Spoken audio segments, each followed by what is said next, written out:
In the early morning of 13 September 1944, several commanders from the U.S. Third Army's 12th Corps gathered on the western side of the Moselle River north of the city of Nancy to discuss how to cross the river and engage the German forces on the other side.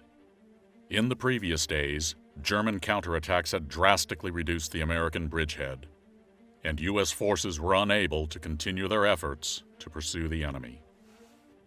During the deliberations, the commander of Combat Command A, or CCA, Colonel Bruce C. Clark, asked the commander of the 37th Armor Battalion, Lieutenant Colonel Creighton W. Abrams, for his opinion. Pointing at the bridge, Abrams replied, "That is the shortest way home." With the approval of the 12th Corps commander, Lieutenant General Manton S. Eddy, Colonel Clark ordered Abrams to cross the bridge. The encirclement at Nancy had begun. Army Doctrine Publication 3-90 defines encirclement operations as operations where one force loses its freedom of maneuver because an opposing force is able to isolate it by controlling all ground lines of communications and reinforcement. Typically, offensive encirclements are the product of penetrations and envelopments or extensions of exploitation and pursuit operations. They usually result from the link-up of two encircling arms conducting a double envelopment.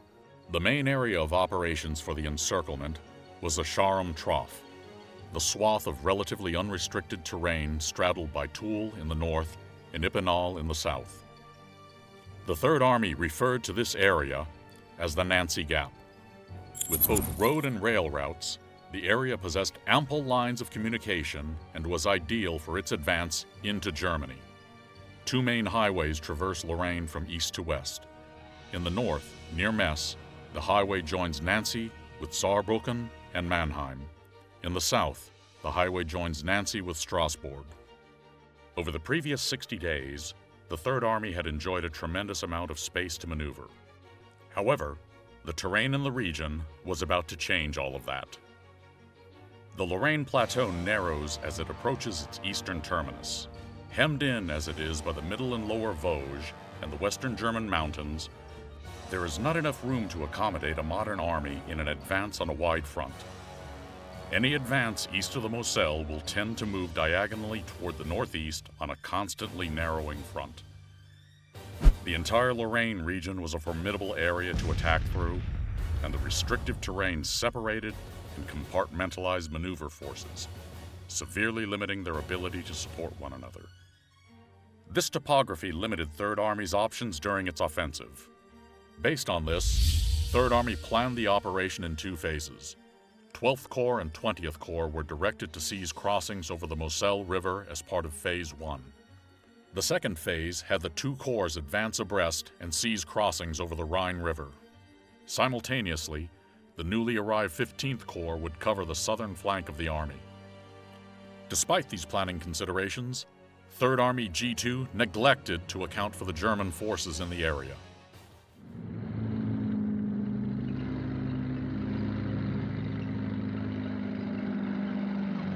On 3 September, Adolf Hitler recalled Field Marshal Gerd von Rundstedt from his forced retirement to command Oberbefehlshaber West, or OB West. The current acting commander, Field Marshal Walter Model, assumed command of Army Group B. Their joint task was to establish a defense in depth as far forward of the West Wall, also known as the Siegfried Line, as operationally feasible to create the time and space necessary to conduct a counterattack planned for late November 1944. By 5 September, the Lorraine region formed the southern flank of the German defense. Responsibility for this region fell to Army Group G, a subordinate unit of OB West. Commanded by Colonel General Johannes Blaskowitz, Army Group G was divided into two smaller commands. The 1st Army, under command of General of Panzer Troops Otto von Knobelsdorff, and the 19th Army, under command of General of Infantry Friedrich Wieser. The tenuous boundary between these two German armies would become the axis of advance for the U.S. Third Army. In defense of Nancy, the 3rd Panzer Grenadier Division, plus one regiment from the 15th Panzer Grenadier Division, defended the area to the north, while the 553rd Volksgrenadier Division defended the city.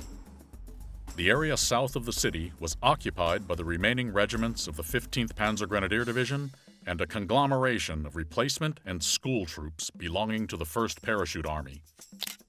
To reinforce their defenses, Adolf Hitler granted the forces in the Western Theater priority of replacements for armored vehicles. Rather than refit existing panzer units, the decision was made to form new independent panzer brigades. These units were being assembled between Saint-Dié-d'Avauges, the closest railhead to the front, and Molsheim, the headquarters of Army Group G. These units were in position to defend the area around the city.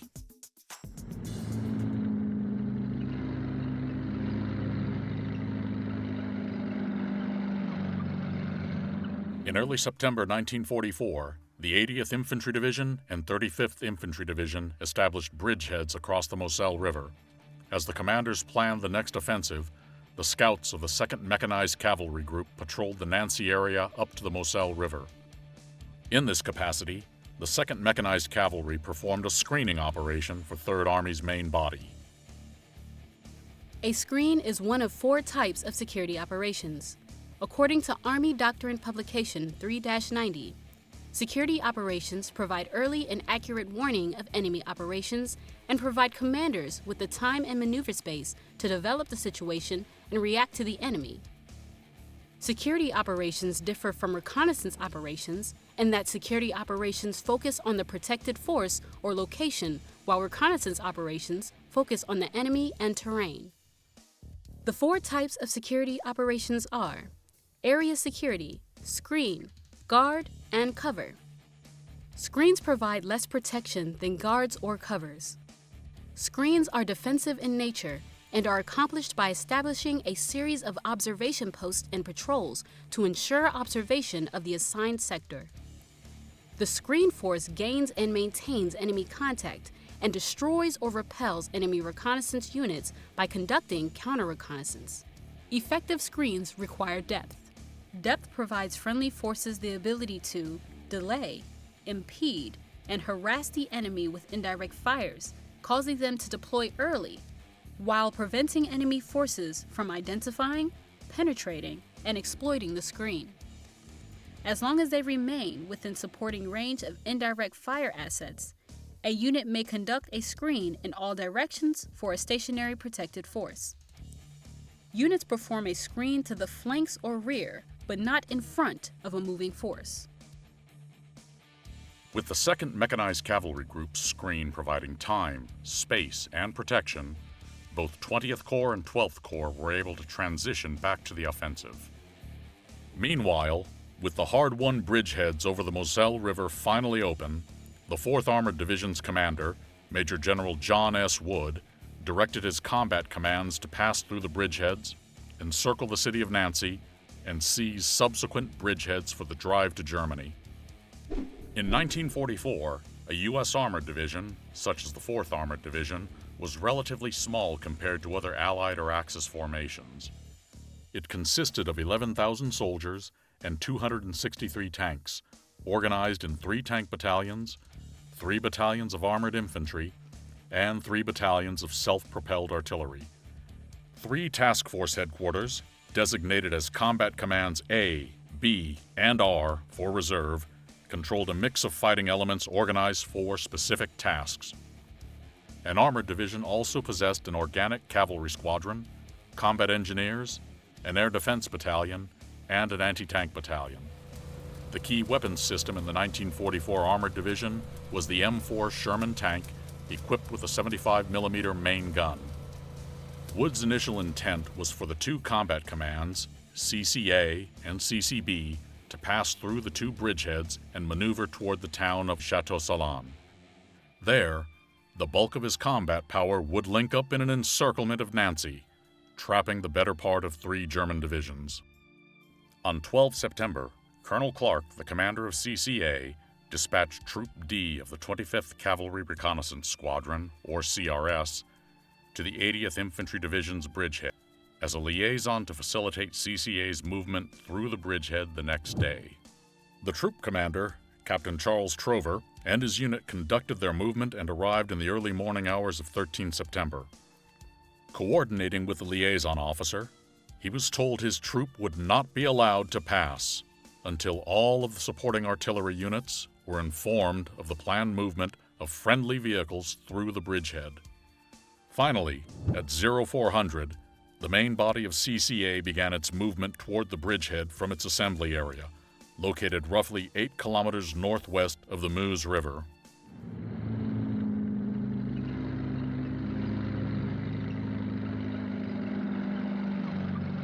The liaison at the bridgehead and the accompanying constraints are integral parts of a passage of lines. In enabling operation, a passage of lines involves transferring the responsibility for an area of operations between two commanders, and a forward passage of lines occurs when a unit passes through another unit's positions while moving toward the enemy. Commanders reduce risk and ensure synchronization through detailed planning and decentralized execution. With forces intermingling during the passage, the need for positive control increases. Control measures for a passage of lines are generally restrictive and include assembly areas, attack positions, the battle handover line, contact points, passage lanes, routes, gaps, phase lines, and recognition signals. A passage point is a specifically designated place where the passing units move through the stationary unit. A passage lane is a lane through an enemy or friendly obstacle that allows the passing unit to rapidly move through the stationary unit's area. A gap is an area free of armed mines or obstacles whose width and direction allow a friendly force to move through the area while dispersed in a tactical formation. The operation may also use start points, release points, and fire support coordination measures, such as coordinated fire lines. A coordinated fire line is a line beyond which conventional and indirect fire support means may fire at any time without additional coordination. Either the higher headquarters or the stationary unit establishes these control measures as they control the terrain and know the location and effects of obstacles in the area. However, to ensure a common operational picture, the passing unit often co-locates one of its command posts with the stationary unit's command post. As units prepare to conduct a forward passage of lines, the passing unit conducts reconnaissance from its current location to its designated assembly areas, which are generally located to the rear of the stationary unit. From these assembly areas, the passing force will either move through the attack positions and utilize a gap to pass through the stationary force, or, in a restrictive terrain, it will utilize passage lanes to move through the stationary unit's positions. Although it's preferable that the passing unit move through a gap in the stationary unit's positions, if no gap is available, commanders and staff should allocate at least 2 passage lanes for each battalion task force. The width and depth of a gap allows the passing force to travel in a tactical formation, whereas lanes generally restrict the passing force to column or line formation.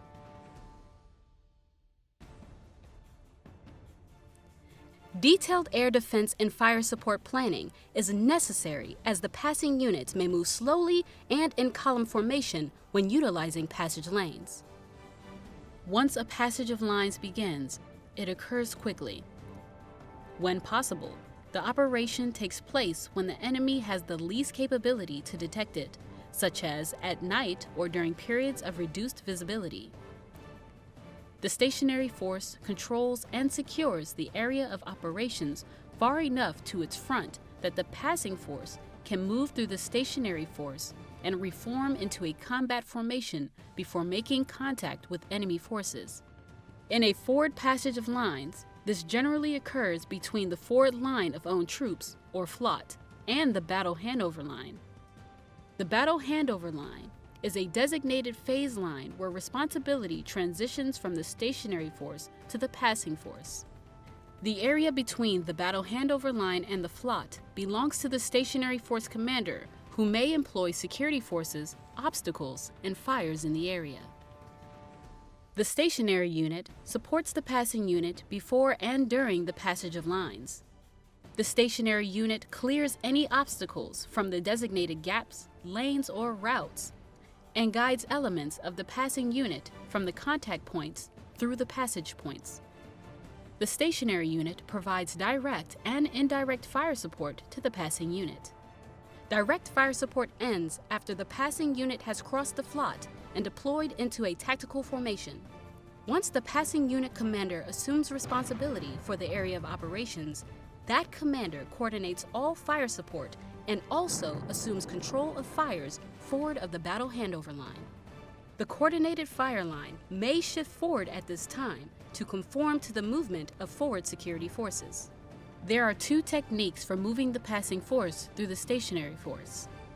Ideally, the passing force deploys from its assembly areas through its attack positions without stopping, and then crosses the flot in a combat formation through a gap in the stationary force's battle positions. The passing force stops at its attack positions only if necessary to conduct last-minute coordination. It stays there for the shortest amount of time possible to avoid offering the enemy a target. This technique is appropriate if there is adequate maneuver space for the passing force to deploy effectively without disrupting the stationary force's defensive operations. This technique allows the passing force to rapidly attack once it crosses the flot.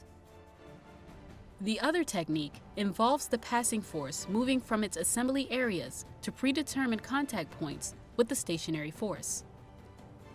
Guides then lead the passing force through the stationary force's battle positions along passage lanes. The passing force then deploys into combat formation after crossing the flot, but before crossing the battle handover line. This technique may be required in more restrictive terrain. If this technique is used, the flot should be outside direct fire range of the enemy to allow the moving force to deploy into attack formation without being fired upon.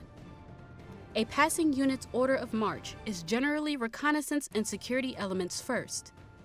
These elements operate forward of the release points and establish a screen in front of the passing unit.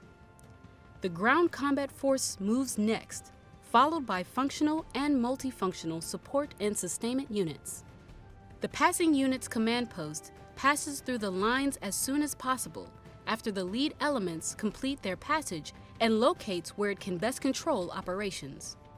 The transfer of authority from the stationary force to the passing force usually occurs when roughly 2/3 of the passing force has moved through the passage point. Despite these controls and liaison, CCA's passage of lines with the 80th Infantry Division at Dieulouard was no simple affair.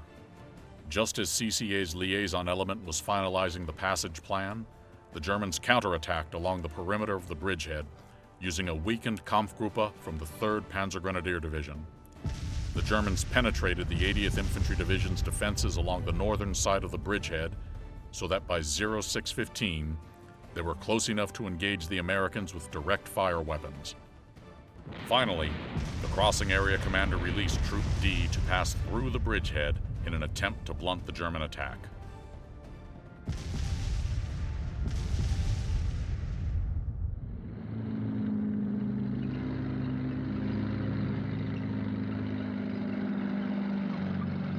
The 25th CRS was organic to the 4th Armored Division.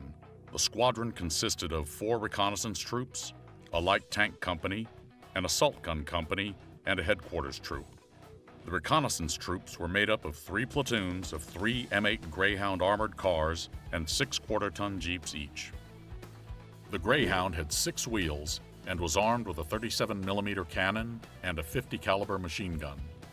Its armor was very light, and the open-top turret turned out to be extremely unpopular with many soldiers, particularly in bad weather or when receiving indirect fire. The light tank company consisted of 17 M5 Stuarts equipped with 37mm cannons. The M5 was the premier light tank of the U.S. Army when the Second World War began, but by 1944, it had proven to be outmatched by German armor. The assault gun company had 2 platoons organized with 6 M8 Scott howitzer motor carriages. The M8 Scott was a 75mm howitzer placed on an M5 chassis. The howitzer gave it some firepower, though the round's low velocity made the M8 a poor anti-armor weapon. Once across the bridge, Troop D supported the 80th Infantry Division and repulsed the German counterattack. Troop D then continued to the village of Loisy. After eliminating German resistance there, it attempted to seize the village of St. Genevieve by a hasty attack. However, German assault guns in strong defensive positions around the village forced Captain Trover to deploy his cavalry troopers in defilade and wait for the arrival of the rest of CCA. This movement initiated the encirclement of Nancy and the German defenders within the city.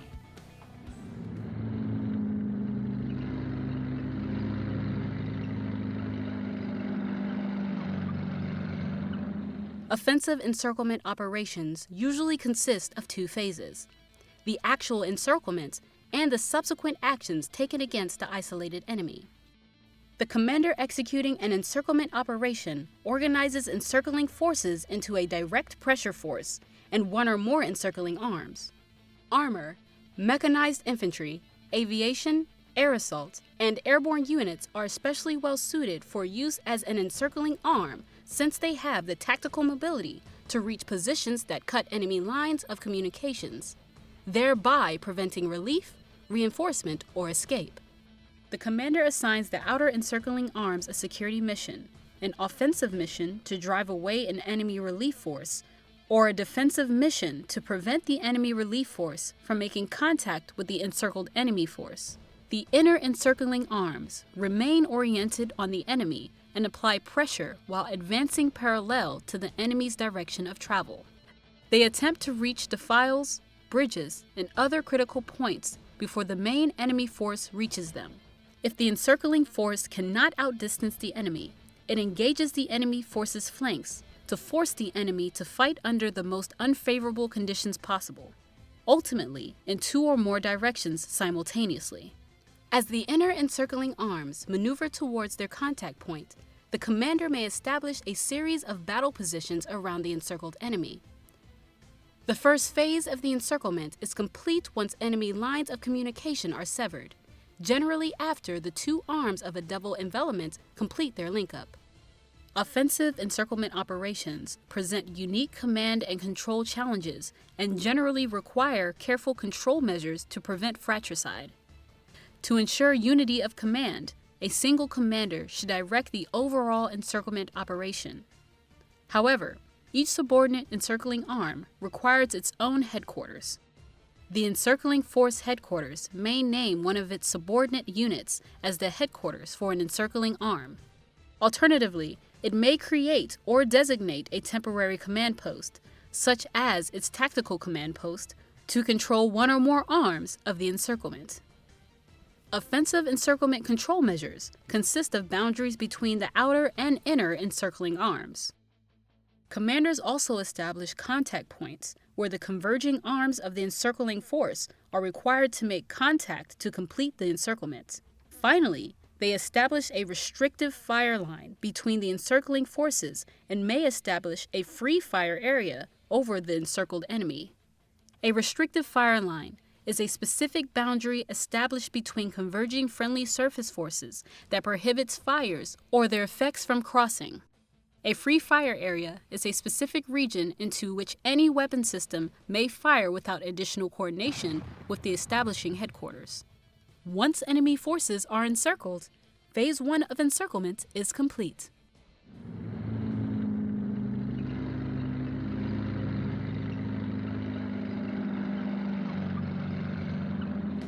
For the operation, Colonel Clark organized CCA into two task forces.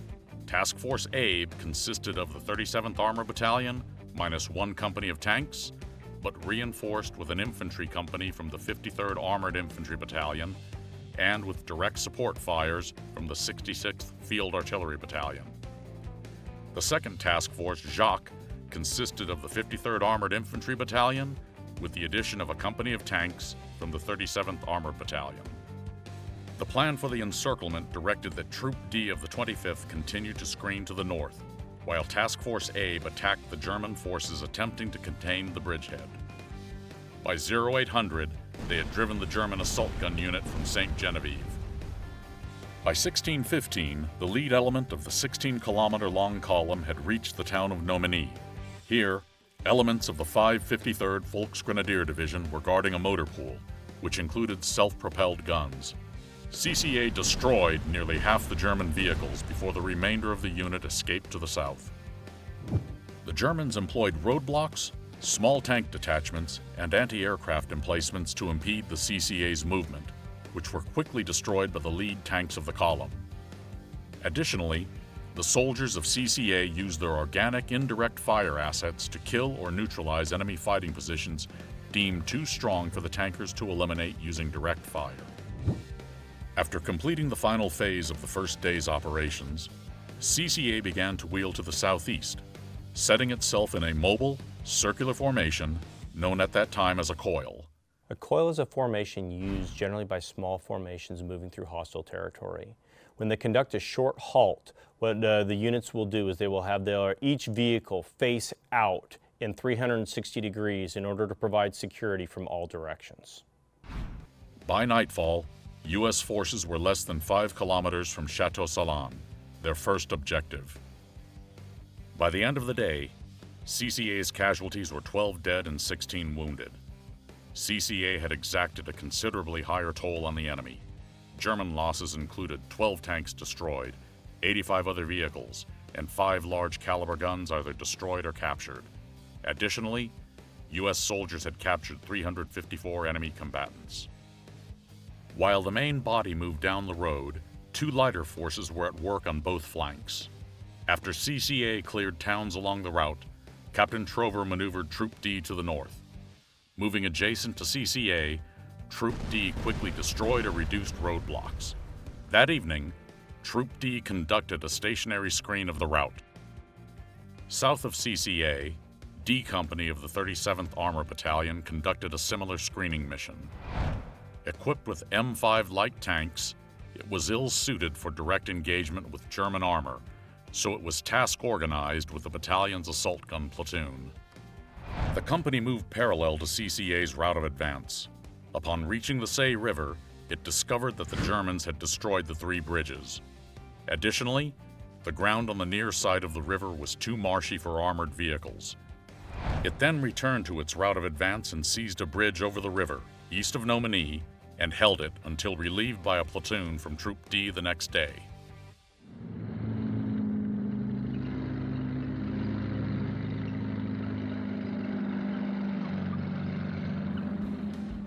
In the early afternoon of 14 September, the task force received a fragmentary order from 4th Armored Division headquarters.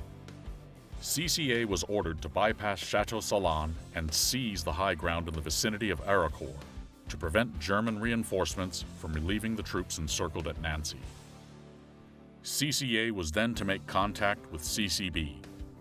CCA followed the trails and access roads to reach the paved road at the village of Moyenvic. This move, deep in the enemy's rear, engaged columns of the 15th Panzer Grenadier Division moving to new positions south of Nancy. By the evening of 14 September, CCA had eliminated another 136 vehicles, including 10 88mm guns, and had captured an additional 409 German soldiers. CCA's losses for the day were 10 soldiers killed, 23 wounded, and 2 Sherman tanks destroyed. Later that evening, CCA established a hasty perimeter defense oriented east and astride N74, the main road to Nancy. German troops in the area were caught by surprise by its presence. CCA captured scores of German soldiers without the use of force.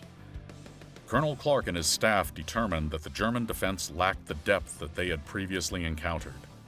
The relative ease with which CCA had penetrated the German forces trying to destroy the bridgehead, coupled with the lack of a coordinated effort to contain their encirclement, led Colonel Clark and his staff to conclude that there was an opportunity to advance even deeper than anticipated. The 4th Armored Division commander, Major General Wood, agreed with them. Lieutenant General Eddy, the 12th Corps commander, however, refused their proposal on the grounds that the continuation would take them outside of the Corps' zone of responsibility. Major General Wood had clashed with Lieutenant General Eddy before, as they seldom agreed on the preferred course of action. Lieutenant General Patton tended to favor Wood's ideas over Eddy's, further exacerbating the problem.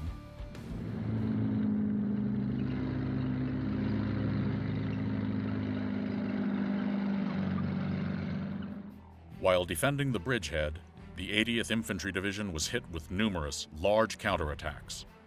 The German army had learned many hard lessons on the Eastern Front. One, in particular, was the need to destroy enemy bridgeheads as soon as possible. Given the High Command's reluctance to allow for a readjusting of lines or a displacement of any kind, the German tactical commanders made the destruction of the bridgehead the #1 priority. To increase their chances of success, the Germans used a combination of fog rising from the Moselle River and darkness of night to conceal the movement of their platoon-sized storming detachments into positions along the river. These detachments blinded American positions with flares, fixed them with automatic weapons fire, and then swept over the position, either destroying them outright or forcing them to conduct a hasty retrograde. The Germans followed this success with exploitation groups led by tanks or assault guns, reinforced by company-sized or stronger German infantry. While these detachments moved along the roads and trails to eliminate bridgeheads, German artillery shelled the American positions in preparation for a direct assault. By 15 September, the situation inside the Dieulouard bridgehead deteriorated to the point that Lieutenant General Eddy ordered CCA to release the attached 1st Battalion of 318th Infantry to return to the 80th to reinforce the bridgehead. Colonel Clark also dispatched a tank platoon as an escort. The battalion returned just in time to prevent the Germans from overrunning the American lodgment on the eastern side of the river. The remainder of CCA stayed in the vicinity of Arracourt, harassing German forces in the area. Because the terrain south of Nancy did not favor the defender, CCB and the 35th Infantry Division advanced on the morning of the 14th across the Moselle, leading to further successes near Luneville. The U.S. forces' tempo prevented the Germans from digging in, and they were unable to repulse the advancing Americans. By evening of 15 September, the soldiers of CCB were set in a coil, with their southern flank astride the Marne-Rhine Canal, observing the main road leading to Luneville. In the town, remnants of the German 553rd Volksgrenadier and the 15th Panzer Grenadier Divisions were in position behind a thin armor and infantry screen. Later that same evening, a patrol from CCB made contact with a patrol from CCA, completing the encirclement of Nancy.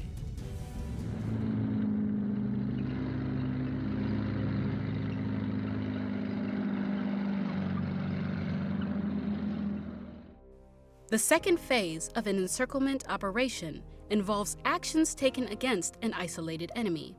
The commander's decision to fix, contain, or destroy isolated enemy forces affects the task organization of subordinate units, as do enemy attempts to break out from the encirclement or link up with the encircled force.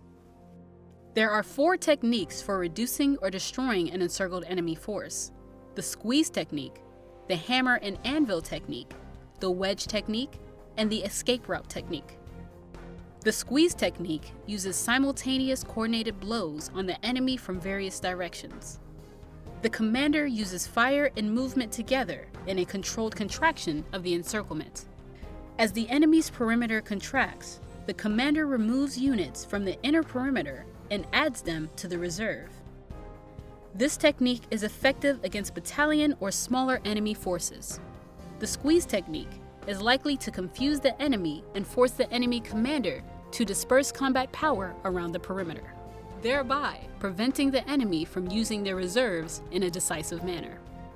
The hammer and anvil technique employs a stationary blocking force as an anvil on one or more sides of the inner perimeter, while other elements of the encircling force act as the hammer by conducting offensive operations to force the encircled enemy against the stationary blocking force. Either the anvil or the hammer can destroy the enemy. However, usually the hammer, as the attacking element, accomplishes this task.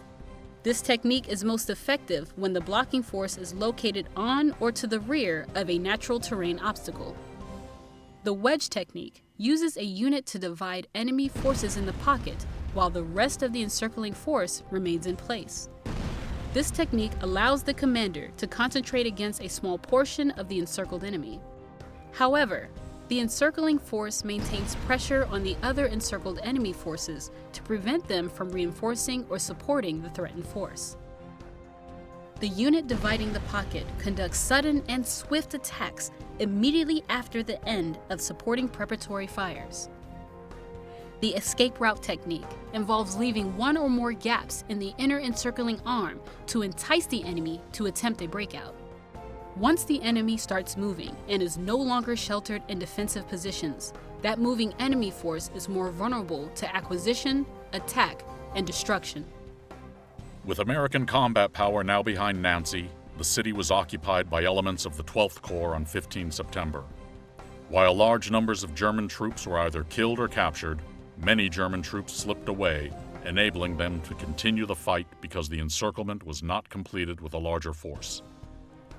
This adds weight to the argument made by both Clark and Wood that had the 12th Corps been able to push more of its combat power through the bridgehead, it would have prevented the better part of 3 German divisions from escaping.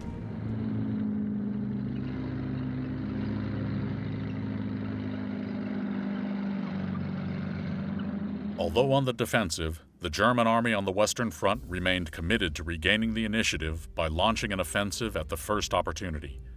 Its main goals in the Lorraine region were the elimination of the U.S. bridgeheads and the restoration of the Moselle River line. The 5th Panzer Army was tasked with this mission. Commanded by General of Panzer Troops Hasso von Manteuffel, the army consisted of the weakened 21st and 11th Panzer Divisions, the 15th Panzer Grenadier Division, as well as 3 new Panzer Brigades, the 111th, 112th, and 113th. Each Panzer Brigade was composed of 3 battalions, 1 battalion of 49 Mark IV tanks, and 1 battalion of 49 Mark V Panther tanks. The number of tanks made these brigades formidable. However, they lacked the supporting units typically found in a panzer division. Namely, they lacked organic reconnaissance units, artillery, and air defense assets. This proved to be particularly troublesome during the offensive. Compounding the problems posed by the equipment shortages, the hasty organization of these panzer brigades caused them to be filled with soldiers newly graduated from basic training, with no experience working together as a cohesive unit. Even worse, component units and commanders often did not meet face to face until detraining at the staging area of a planned attack. These factors proved especially damning for Panzer Brigade 112 when it was defeated by French troops at Epinal, leaving Manteuffel with only 2 brigades for his counterattack.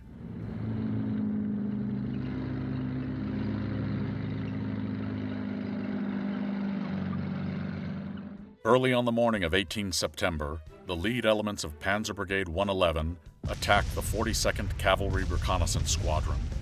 Initial reports from the cavalry squadron seemed to indicate that the attack consisted of 2 companies of infantry supported by 6 Panther tanks. The 42nd CRS engaged the tanks, but its low-velocity 75mm guns were unable to penetrate the armor of the German Panthers. The Germans returned fire, destroying 3 of the M8 Scots, or half the troop. The 42nd then conducted a delaying action, finding a greater level of success against the German infantry. By 1100, reinforcements from the 4th Armored Division had arrived, stabilizing the situation and forcing the Germans to break off their attack. The 42nd Cavalry Squadron's actions at Luneville stand as a perfect example of a guard mission in an offensive operation. The 4th Armored Division was attacking north to encircle the town of Nancy. The 2nd Cavalry Group, the 42nd Cavalry Squadron's parent organization, was tasked with guarding the flank of the 4th Armored Division. The Germans had amassed a large counterattack force in order to assault into the flank of the 4th Armored Division and stop their attack. Although the attack had not inflicted a great amount of damage to the main body, the 42nd CRS had taken serious casualties. The loss of the organic anti-tank capabilities was also very serious, since it would be difficult to replace. In fact, it would be another 3 months before the 42nd received replacements.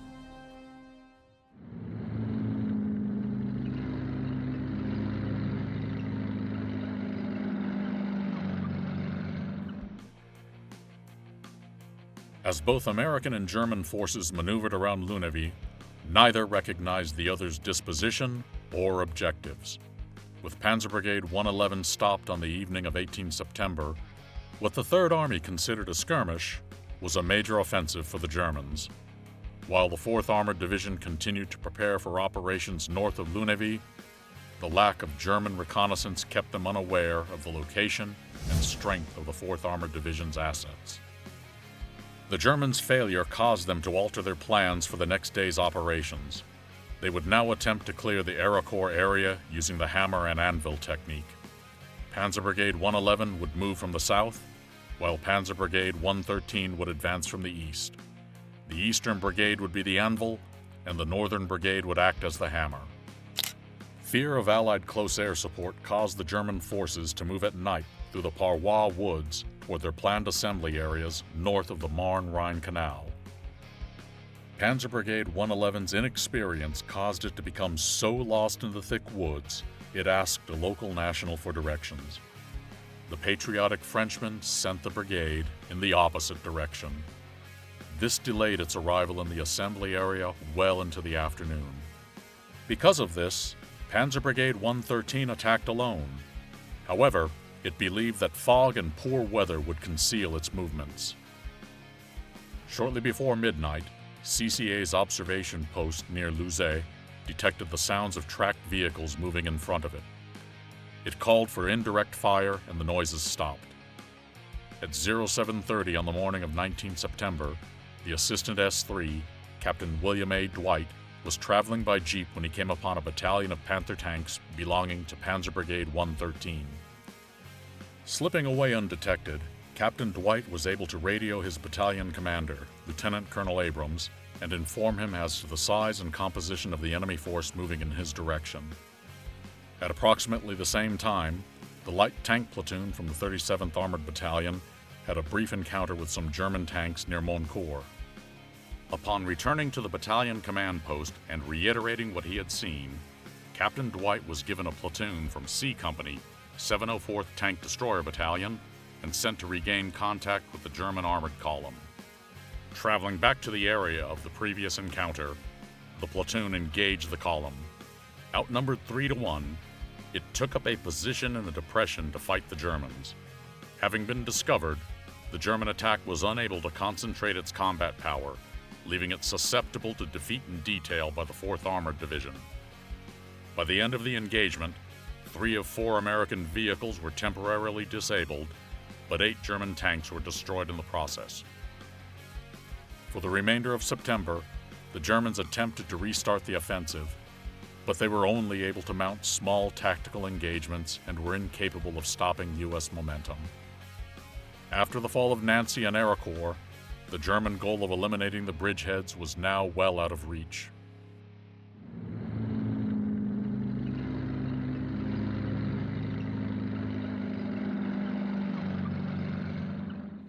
During the encirclement of Nancy and subsequent battles around Arracourt, American forces overcame significant obstacles on their path to victory.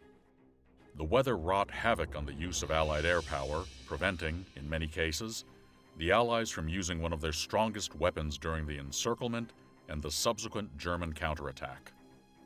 The terrain hindered the war of movement that characterized the Allied advance over the previous 2 months. Despite the terrain, weather, and the continued shortcomings of American armor relative to the German enemies, the U.S. had prevailed.